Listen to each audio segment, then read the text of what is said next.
I hope you had a lovely day. Now we're concluding the day with the Vespers, and Pastor M. Lambo is going to be concluding with us with words from the Bible. Let us pray. Our Heavenly Father, we thank you for the great day we had. Oh God, help us to live what we have heard. We just pray, Father, that you continue to bless us, even during the week. We thank you, oh God, that you are fighting for us. We thank you that we are alive right now. May you protect us during the week. We thank you, O God, for your angels whom you send to guide us all the way where we walk. We thank you, O God, for protecting us from things which we can see, things which we cannot see. In Jesus' mighty name, amen.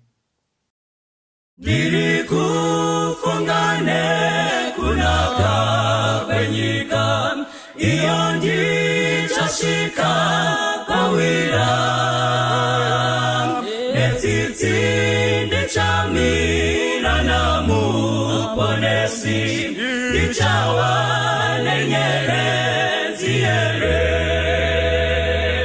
Dichawa nenyerezi ere Chilemba mumane ruzuwa rawira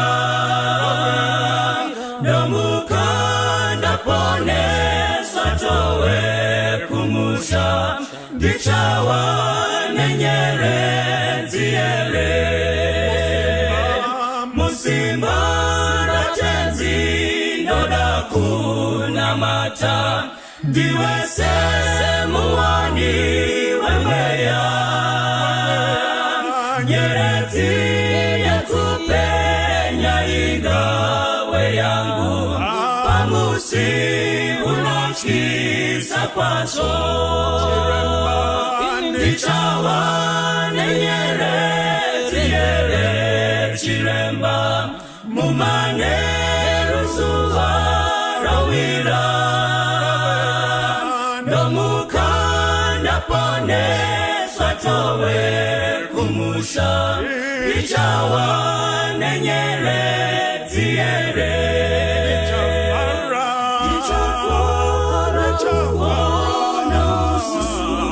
Jesu nomupa rukuzo narini Shichandi fatamu mushawe ndarama Kutindi kawana nyerezi Chiremba Dichawa nenyerezi ere Chiremba mumane ruzuwa rawira Nomukanda pone swatowe kumusha Dichawa nenyerezi ere Dichafara kuona usu wa Jesu Nomupa rukuzo narini Shichandi fatamu mushawe ndarama Kutindi kawana nyerezi Chiremba Dichawa nenyerezi ere Chiremba mumane ruzuwa rawira Nomukanda pone swatowe kumusha Dichawa nenyerezi ere Dichawa nenyerezi ere Chiremba mumane ruzuwa rawira Nomukanda pone swatowe kumusha Dichawa nenyerezi ere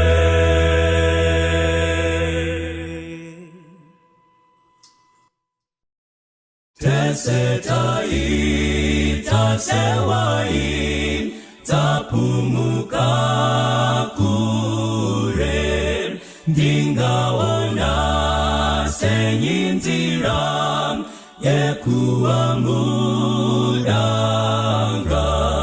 ndiri nzira ili upenyu auyi kuna baba usineni ndiri nzira ili upenyu auyi kuna baba usineni ndatenderezwa nenamo Mari anondinzwa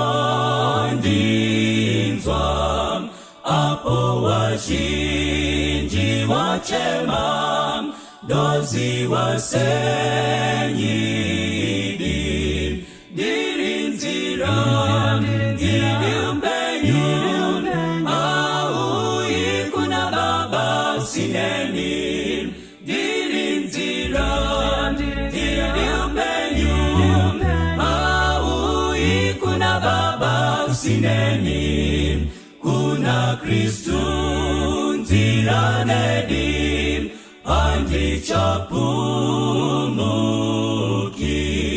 ondi isa kuna baba kumushawe mbiri ndiri nzira ili upenyu auyi kuna baba usineni ndiri nzira ili upenyu auyi kuna baba usineni ndiri nzira ili upenyu auyi kuna baba usineni.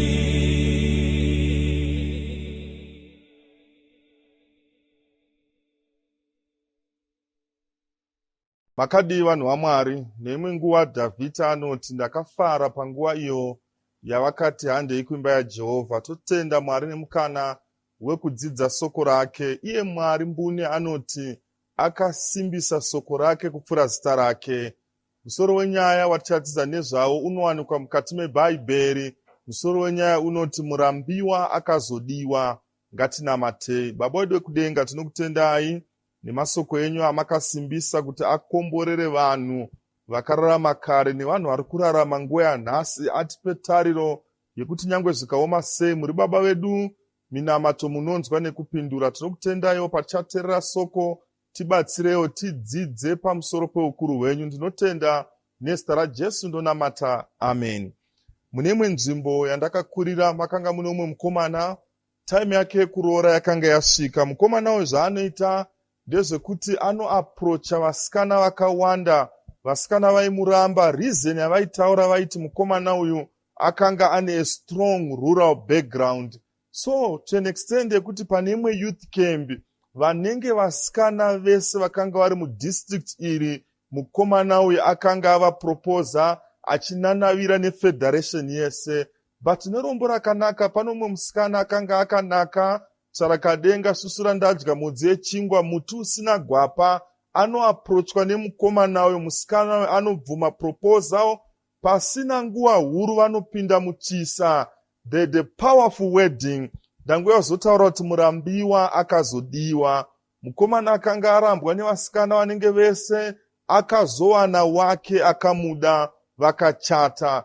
Ndauya kuzotaura panguva ino murambiwa akazodiwa. Tichidzidza mukati mebhaibheri muna ana murambiwa vakawanda vatinodzidza nezvavo, but pane murambiwa umwe watoda kuti titaure nezvake ari kuna 2 Samuel chapter 9 pavhesi 1. Vhesi 1 inoti, zvino Dhavhidhi wakati, kuchiri noumwe wakasara here weimba yaSauro wandingaitire zvakanaka nekuda kwaJonathani. Kune vanhu vanodzidza bhaibheri, Dhavhidhi akamboita best friend yake yainzi Jonathan. Vaviri ava vakadanana nelove yatingati agape type of love, unconditional type of love, or philo type of love, that's brotherly love. Vakawirirana to an extent yekuti zvairongwa nababa vaJonathan akanga ari mambo waSauro mubedroom. Jonathan aitora message iyoyo oendesa kubest friend yake David. Be very careful. Baba wangu anotsvaka kukuuraya. Tizira kwekuti nekwekuti. vaviri ava vakawirirana nerudo rwechokwadi. Muri kuziva here kuti patiri kurarama mazuva ano ekupedzisira hapasina rudo rwechokwadi kunyange pahama chaidzo. That's why Jesu achiti namazuva ekupedzisira rudo rwevazhinji ruchatonhora. Hapasina chokwadi, mamwe mahagi haasisiri echokwadi, mamakisi ndeefeki. But Jonathan naDavid vakawirirana zvedi. Saka Jonathan aenda kuhondo naSauro baba vake, munin'ina wake, vakanofira kuhondo. Vafira kuhondo, David haana kukanganwa zvakanaka zvaakanga aitirwa naJonathan. Have you ever noticed kuti mulife pane vamwe vanhu vakanaka vakatiitira zvakanaka, vazhinji vacho tatovavenga, tavakangana? Muchiri kurangarira here usiku uya vadzidzi pavakaita dambudziko remafungu nemasanderera, pavakaona Jesu achifamba pamusoro pemvura, vanotanga kushauta madzangaradzimu, chipoko ghost. Have you ever noticed kuti mulife vazhinji vakatibatsira, vakaita kuti tisvike patiri nhasi, vamwe vacho takatovakanganwa, noti kuvakangana, vamwe vacho takatovavenga, hatichada kunzwa nezvavo. Pane umwe munhu akakuendesa kuchikoro, aita kuti uve zvauri, vamwe vacho takavakanganwa. What about mubereki? Maiziva here kuti mubereki anogona kuita vana 15 vari vaviri, baba namai vodzidzisa vana vese vopedza chikoro, but vanhu 2 vakarera vanhu 15, but vanhu 15 vanotadza kurera vanhu 2 bedzi. Kune vamwe vanhu vakatibatsira, vamwe vacho vakatikonekta kuti tive zvatiri, vakadaro tavakanganwa. Vhesi 1 ya2 Samuel 9 iri kuedza kuparidza kuti David haana kukanganwa, saka anosenda meseji. Pane here zvakanaka zvandingaitire imba yaSauro nekuda kwaJonathan? Jonathan iri best friend kudaro, akanga ari munhu akanaka, and David ane revenge yakanaka yaari kuda kuita nengari yelife yaJonathan. So verse 2 Bible rinotaura, zvino kwakanga nomuranda weimba yaSauro wainzi Zibha. Vakamudanira kuna David mambo akati kwaari, ndiwe Zibha here? Verse 2 kune vanhu vanounderstanda nyaya iyi inochemedza vakomana, because pamba apa pakanga pane zvese. Pakanga pane madzimambo vaiuya, pane besanwa, vamwe vaipinda vachibuda, maMP, macabinet ministers. Sauro akanga ane madzimai akawanda, vana nevazukuru. Every day paiurayiwa mombe dzakawanda dzekufidha machinda, vamwe vaibva kune dzimwe nyika, mbudzi zvimwe kuda ndo dzaishandiswa kugadzira supu. But vhesi riri kuti pane mudhara 1 akanga asara ainzi Zibha. Zvinoparidza kuti zvepanyika zvinopera. Vana baba nana mai, come rain come thunder, tingavhairana nemarokwe, tingavhairana nemasabhabha nezvigayo, zvepanyika zvinopera. That's why Solomon achitaura 1 zvese zvatoita pasi pezuva kumhanyisana nemhepo, zvekare zvepanyika zvinopera. For your own information, bhuku raDaniel chapter 2 rinopangidza kuti nyaya yekudonha kwemarika haina kutanga nhasi, yakatotanga mubhuku raDaniel, because muka yekutanga oro umambo hwekutanga hunomirwa neshumba yakanga yakasimba. Pana Daniel chapter 2 economically unomirirwa negold, then next silver, next bronze. Idollar riri kutoramba richitodzika iri. What am I saying? Zvepanyika zvinopera. Kune vanhu vakambovhaira vakomana, vamwe vaitsenga mvura, zvinhu zvichifamba zvakanaka, they had no problem. Pane chimwe chirongwa chinonzi Hey Days, chinobuditsa vanhu vakamborova, vane energy vachimhanya to and fro, but zvepanyika zvinopera. One day ndiri kuita mavisitation, takasangana nomwe mudhara, ndobva tabvunza kuti baba varipo here? Muzukuru ndobva uya zvikanzi yes, sekuru varipo, and gara henyu mukitchen vari kuuya. You know, zvakatora 30 minutes kuti sekuru vabude mukitchen, vabude mubedroom mavakanga vari, kuti vazotaura nesu mukitchen. Nemadondoro, we felt bad, tikati don't worry sekuru, tingadai tauya kwamuri. Vazogara, vakanga vane nyaya dzakawanda, zvikanzi vanangu munoziva here kuti ndainzi muchechetere muHarare meme anana Samore ranga riri sango rese, hakuna kwandisina kuenda, ndaidhiraivha marori kunana Victoria Falls, and panapa taifamba netsoka. but zvepanyika zvinopera, and lifespan yedu iri very limited. I always say 70 years is just 3,300 weeks we are gone. Zvepanyika zvinopera, paita besanwa every day. Machinda achibuda nekupinda, vamwe achibuda, vazukuru varipo, machinda, pane mabodyguard, but Bible riri kutaura pane one akanga asara aiedza kumaintaina kadongo. Murume uyu anonzi Ziba. Then presence yaZiba bedzi iri kuparidza kuti the remnant shall return. Isaiah akamboita mwana ndobva amupa zita rinonzi Shear-Jashub. Zvinoreva izvo in Hebrew kuti the remnant shall return. Nyange vanhu vese vakabackslida, don't worry, the remnant shall return. Ziba presence yake, uwepo hwake huringoparidza kuti Saul angafe, Jonathan angafe, Abinadab angafe, the remnant shall return. Inzwai vana baba nana mai, nyangwe zvikaoma sei, nyangwe kana mvura ine madziwa, the remnant shall return. Mutime yaNoah zvaita sekunge nyika yese yabackslider, but nheyo dzaMwari dzakasimba dzinomira dzine chisimbiso ichi. Mwari anoziva vanhu vake. MuSodoma neGomora vese vaita sekunge vakanga vangochane. Ndanguya negood news, the remnant shall return. Inzwai vana baba nana mai, mukatarisa vanana maika vanoita sekunge vese vava mumakuhwa. No, the remnant shall return. Vanana baba vanoita sekunge vese vava mumasmall house. No, the remnant shall return. Mukatarisa vakoma vanoita sekunge vese vakadhakwa-dhakwa, zoita sekunge pasisina vakomana vari straight. Ndauya negood news, the remnant shall return. Vasikana vanoita sekunge pasisina mhandara. Don't worry, the remnant shall return. Saka presence yaZibhaka iringoparidza kuti the remnant shall return.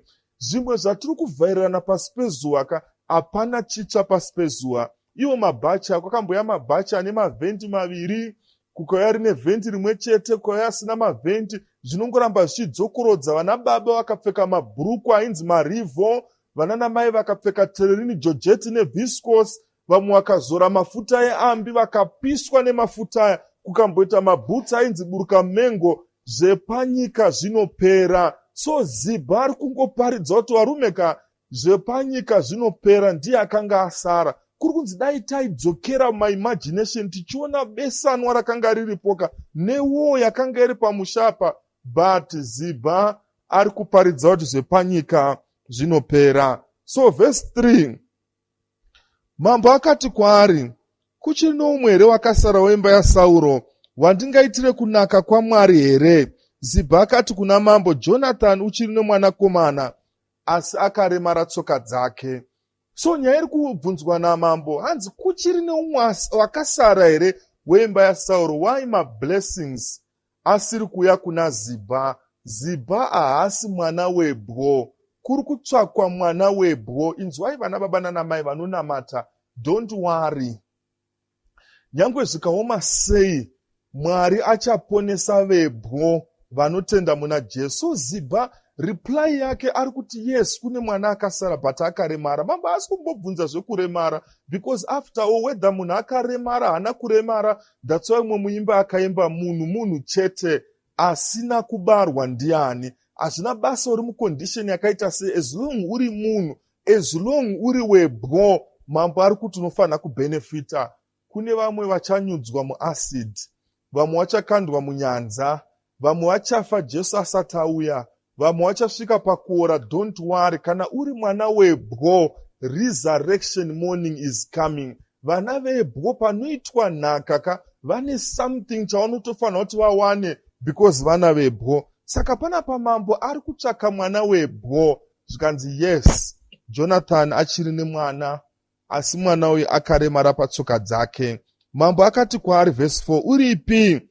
Ziba akati kuna mambo, tarira, uri kumba kwaMakiri mwanakomana waMeri paRodhiba. So mambo akubvunza, aripi Ziba uyu?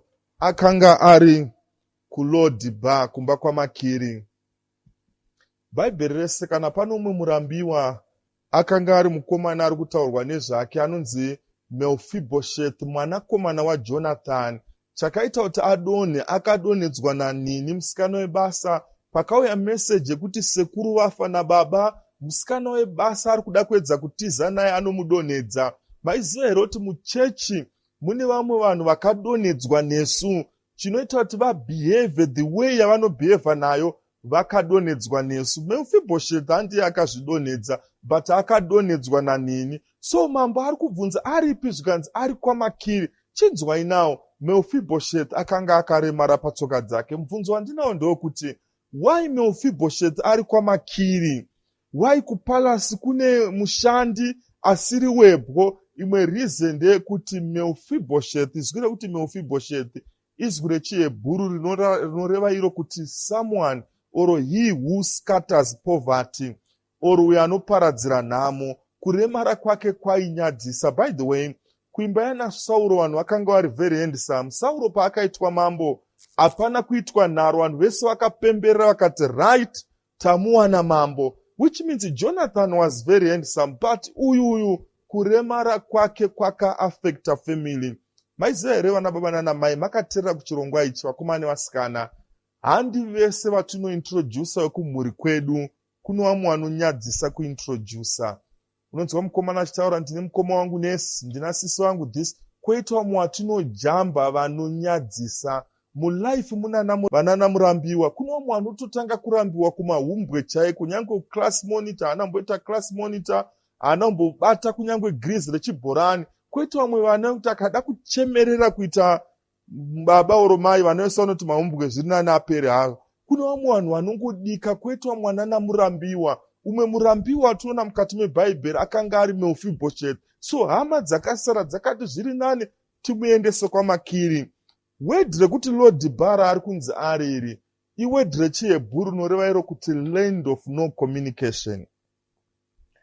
Kwakanga kusina zimposts, no Econet, no Telecel, no email, no Twitter. Ndobva wamukanda kuLodhibhara kwamakiri. Regai nditaure, kuno vamwe vanezi I'm speaking vari kuLodhibhara, land of no communication. What more can I say? Tikadzidza mukati mebhaibheri, Leah chaiye ndomwe akanga ari murambiwa. The following morning after the honeymoon, Jacob paakavhura maziso ake achifunga kuti achaona Rachel kunaka, akaona Leah wekushata. Because King James version rinoti Leah had crossed eyes, akanga ane maziso akapindurudzika, ane guma nemahobi. Jacob akati no, ndichashanda dzimwe 7 years. Ndava negood news. Umwe murambiwa anova Leah ndiye mai akaprodusa magiants. By the way, vana vari powerful, vana Levi, vana Simeoni, vana Judah, vana Reuben, vana powerful, about 7 vari powerful, vakaberekwa naLeah wekushata. Maiziva here kuti mbuya vaSolomon giant ndiLeah wekushata, mbuya vaDavid, mbuya vaSolomon, mbuya vaJesu Kristu ndiye Leah wekushata. Umwe murambiwa mukadzidza mukati mebhaibheri, mune mukomana akanga ari bofu kubva pakuberekwa. Vanhu vakanga vasina basa naye, vaingomusiya pamukova wetemberi. Vana murambiwa varimo mukati meupenyu. Nyange vamwe vakanditeerera varipo vana murambiwa. Kuno vamwe vanhu vanoita sekunge vasipo ivo varipo.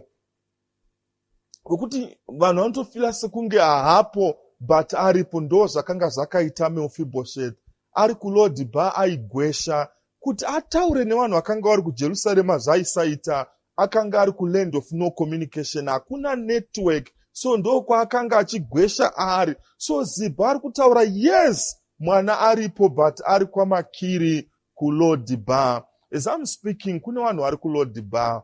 Kune vamwe vanhu kuti vakanamata nawo minamato yavo yakuita songe isiri kupindurwa.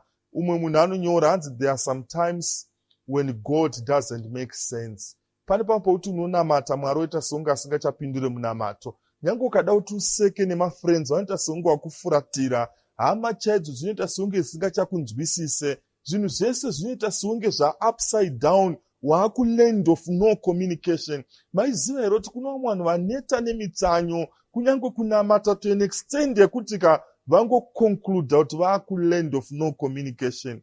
What about Jesus? Ari pamuchinjikwa before the cross, madisciples ake anotiza. Chii chakaitika ari pamuchinjikwa? Anokumbira mvura, anopuwa vinegar, anotarisa zuva rakanga radzima, anotarisa chiso chababa wake haana kuchiona, anochema Eloi Eloi lama sabachthani. Munhu wese ari pasi pezuva pane point yaanomboenda kuLodhibhara. Zvinoita sekunge maneighbors zvavo zviri kufamba zvakanaka. Vana vangu vachida nzvimbo dzekuchikoro vakawana, vamwe vanga vachida mabasa vakariplaiwa, then you check zvinhu zvako hazvisi kutombofamba kana vaenda kumba kwamainhingi masvika vari pamicrowave stove vari kubika magrivodi kwenyuko, even pramastofa yacho inoita seunge isiri kubaka. Ndanguya zotaura don't worry, Jesu achapfuura nekumaraini kwenyu.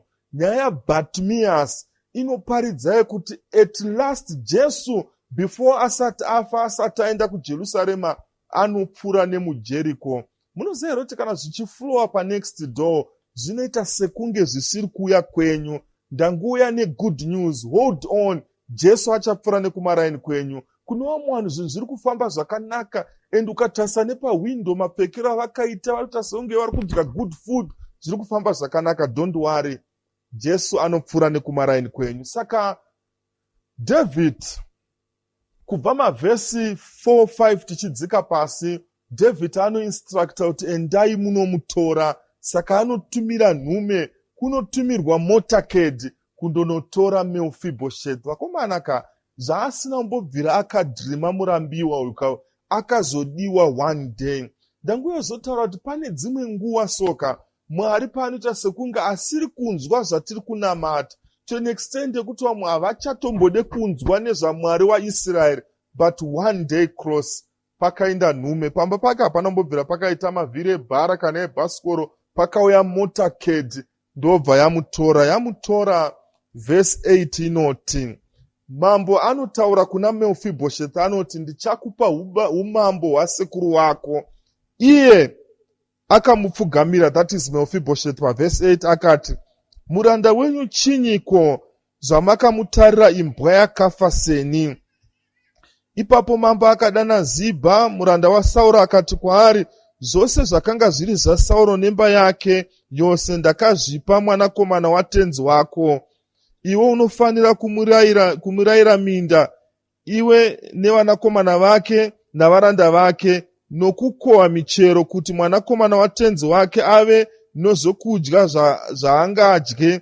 Asi Mefibhosheth mwanakomana watenzi wako uchagara achidya zvokudya patafura yangu. Can you imagine murambiwa akazodiwa kutorwa kuLodibar, akuya muJerusarema zvikanzi achadya patafura yangu kweupenyu hwake hwose. Murambiwa akazodiwa. Hanzi adaidzwa anowira patsoka dzaDhavhidha. Mazuva anotaura anoti, ininiwo imbwawo zvayo yakafa yega. Chakaita kuti azviti imbwa ifeedback yaipiwa nevanhu kuti aende kutoilet aigwesha.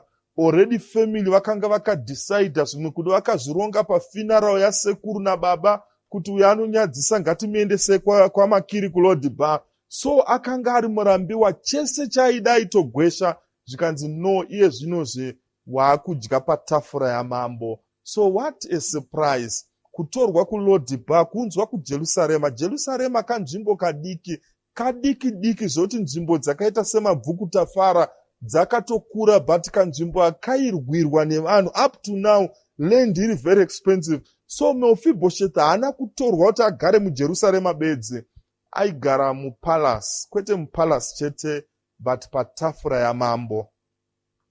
Kuna anana murambiwa, kuna vamwe vanhu vasina kumbobvira vakaimagina kuti zvinogona kuitika. Nyaya ndiri kutsanangura chirahwe chezvaada kuitika. Maiziva here kuti Bhaibheri Mwari zvaakatigadzirira zvikuru, nekukasika Jesu ada kuuya. That's why Bhaibheri chitaura the glory Mwari akatigadzira, it's not even worthy to be compared nematambudziko atiri kusangana nawo. So vhesi randinoda ivhesi 13. Naizvozvo Mefibhosheth wakagara Jerusarema, nokuti waigara achidya patafura yamambo, wakanga akaremara tsoka dzake dzose. Vakomana, vhesi iri kairi, it's just amazing grace. Munhu kwaakatorwa nepaaveka inyasha dzinoshamisa. Munhu aigwesha every day, now akugara patafura yamambo achirova fork and knife every day. Amazing grace. Regai nditaure kuna vanhu vari pano vane vana, vane varume vavo, vane madzimai, vane mabasa vanavo. Chimwe chakaita kuti tione mabasa hakusi kuti handine maconnection. It's amazing grace. Reason why tine vana, tine zvatinazvo, it's amazing grace. Chiri kuita kuti murume uyu agare patafura yamambo, it's amazing grace. Murambiwa akazodiwa. Maridzo iyi iri kungoparidzira munhu ari pano, ari kuteerera, ari kufunga kuti am useless. Maybe umwe munhu ari kufunga suicide. Ndanguya kuzotaura kuti murambiwa akazodiwa. So aigara achidya patafura yamambo kweupenyu hwake hwose. So point yandiri kuda ndeye iri pavhesi 13. Vhesi 13 inoti, naizvozvo Mefibhosheti waigara achidya patafura yamambo, wakanga ari Jerusarema, waidya patafura yamambo, asi akanga akaremara tsoka dzake. So ngatitarise chirahwe ichi. The condition above the table was the same. So Mefibhosheti zvakanga akaremara, zvimwe kudai aifamba neucheya, ndiye aifano kunonogara, so that haadisturbe machinda aizouya, maybe maministers, ogara patafura. Maiziva here kuti Saul anga ari handsome, Jonathan was handsome. I want to believe even Mephibosheth was handsome. So the condition above the table was the same. Or maybe Mephibosheth akanga akatonaka kupfuura vazhinji vauya patafura. Pandinoda pavhesi 18. Last part inoti, asi akanga akaremara tsoka dzake dzose. So condition above the table, ndauya kuzotaura kuna vanhu vari kuona tese takafanana. Hakuna munhu angagone kuziva kuti uyu mhombwe, uyu ane zvikwambo, uyu muroyi, uyu ane mazizi ane bere. The condition above the table is the same. But vhesi risati rapera riri kuti asi akanga akaremara tsoka dzake. Takagara kudai zvemumwoyo hatizivane. But umwe muimbi anotaura very soon zvemumwoyo tichazivana. Maiziva here kuti as I'm speaking, kuno vamwe vanhu vakaremara tsoka, hatigone kuvaona why. Pane matablecloth. Paaienda kunogara Mefibhosheth, pakanga pane matablecloth eumambo, matablecloth matsvuku. Hakuna munhu aiziva kuti akanga akaremara. Kuti kuno mumwe munhu ari kudana nemurume wemunhu, kuti kuno mumwe munhu ari kufunga hora, hapana anoziva why. The condition above the table was the same. But Jesu Kristu asati auya, Bhaibheri rinotaura zvinhu zvese zvichabuda pachena. Umwe muimba anoimba anzi there will be no dark valley. Jesu paanouya, zvese zvakavanzika zvichabuda pachena. Kana pane nguva yekureurura, it is now. Pane zvinhu zvinotinetsa, hapana kana kuviga kwatingazviite. Jesu zvinhu zvese achazvibuditsa pachena. Judgment day is coming. Payday, one day, someday. Zvese zvatakaita zvakavigwa pasi petafura. Kune mamwe masimayo atakaita akanga asiri ezvokwadi. Maiziva here kuti kune vanhu vakauraya vanhu, as I'm speaking, havasati vabatwa. But they are so nice. Vamwe vakatoatenda funeral yemunhu wakanga vauraya, vachida kunoverify kuti vanhu vari kuziva here kuti ndini. Zvese pachauya Jesu zvichabuda pachena. Pane zvimwe zvinhu zviri kuitika pasi petafura, hatigone kuzviona nengari yematablecloth, but zvemumwoyo tichazivana. Inzwai mukomana, inzwai musikana. Pane zvimwe zvinhu zvinoita sekunge hazvibude pachena. Several times tavhara madhikoni, tavhara vabereki, but Mwari zvemumwoyo anozviziva. Kungoti inyasha dzake, that's why zvisingabude pachena, but zvose zvichabuda pachena. Now paplanet Earth, the condition is the same. Vamwe vacho vanotonzi maelders, vanotonzi vana mukoma white, vana sisi white, vakaremara pasi petsoka. But why vachinzi vana naWhite? Zvemumwoyo hatizive, but song inoti zvemumwoyo tichazivana. Kutonowa vanhu kuti mufundisi kana achiparidza anotopa maexamples kuti dai maita samukoma nhingi, dai maita samai nhingi, but zvepasi petafura kuremara kwedu zvemumwoyo tichazivana. Point yandinoda ndeyekuti vakomana takanzwirwa nyasha, vamwe takanga tiri ngororombe, tiri zvigure. Tendai Mwari nenyasha dzake taamuchechi. But tiri muchechi tisakangana kuti patafura patirika pane zviri pasi zvinoda kugadziriswa. Pane kuremara kwatakaita kunogona kugadziriswa bedzi naJesu. Uri kuti uri kuteerera chirongwa ichi, pane zvimwe zvinhu zvaunoita uri wega zvekuti hakuna kana one anoziva. Kuno umwe munhu akauya achichema achiti, pastor, inini ndazama even nyange kuchera kakomba ndatraya, but ndodawo simba. Ndanguya negood news, mune simba kwazvo kwazvo rinowanikwa muna Jesu Kristu. I don't know addiction ipi. Pano mumwe andaitaura naye taura kuti, pastor, I'm so addicted zvekuti kana iri self abuse masturbation, I have to do it at least more than 10 times. Pane vakaremara pasi petsoka vari kuti simba tinorida, simba rinowanikwa muropa renyenye. Wakaponeswa Yesu uri muchechi, but the fact yekuti zita rako riri mumarecords echechi, it's not automatically kuti uchaponeswa. Uri patafura, uri paJerusarema, uri kudya namambo, mambo wandiri kutaura ndiJesu, but zvepasi petsoka unofanira kuti ugadzirise. Ari pari kuti anoda kugadzirisa, simba ririmo. Handisi kuti konfesa kuna elder, konfesa kuna pastor, enda kuna Jesu, ane simba rekukuponesa kwazvo kwazvo. Panguva ino tichava nenguva yekunamata. Baba wedu wekudenga, tinokutendai. Tinotenda nenyaya yamatsanangura yaMephibosheth. Muchiparidzira vanhu vari kurarama mazuva ano ekupedzisira, tiri mumasituations akaoma, vamwe vanhu vari so stressed, havasisina pekutanga, left, right, center, zvinhu hazvina kumira zvakanaka. Mademonstrator kuti kana makambozviita munogona kuzviita, hamushanduke, ndimi zuro nhasi nekusingaperi. Vabatsirewo muvape tariro. Munhu akanga ari useless, akanga ari chirema, akakandwa kwamakiri kuLord Bar, makamurangarira to demonstrate kuti pane machariots ari better than chariot yakatumwa naDavid, achauya kuzotora vanhu vese vakasarudza imi, vachitorwa nemachariots vachienda mukati medenga. Kana makambozviita munogona kuzviita, tiponese iwo nekutipa tariro iri mamuri yekuti munodzoka nekukasika. Nezita raJesu ndonamata. Amen.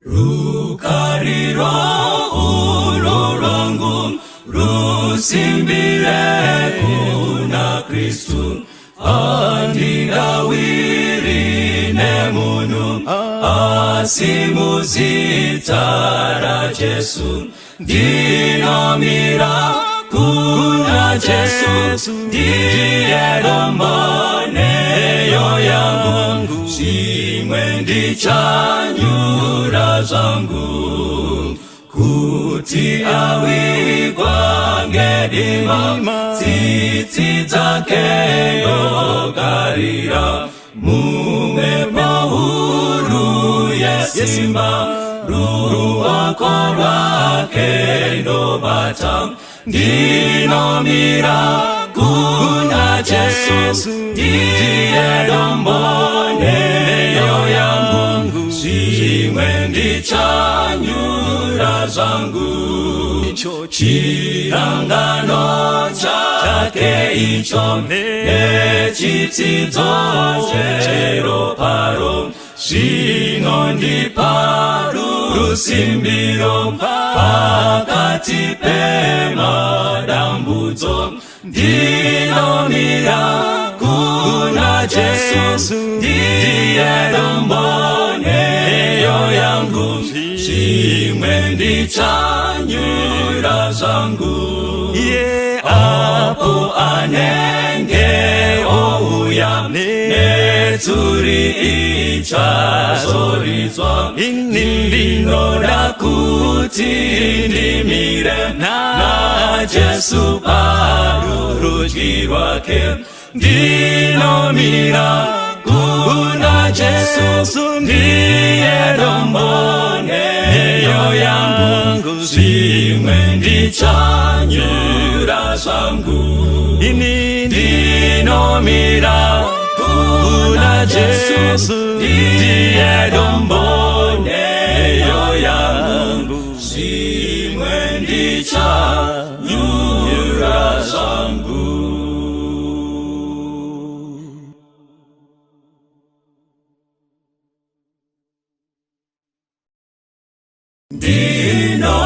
Ndinomira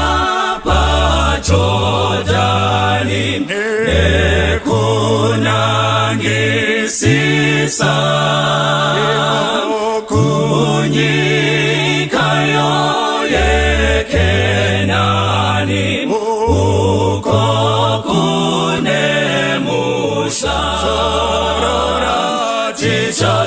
tichazorora kunyika iyo kulenga muvashoma, tichazorora ikweyo toimba, iyo rwa Mozisi na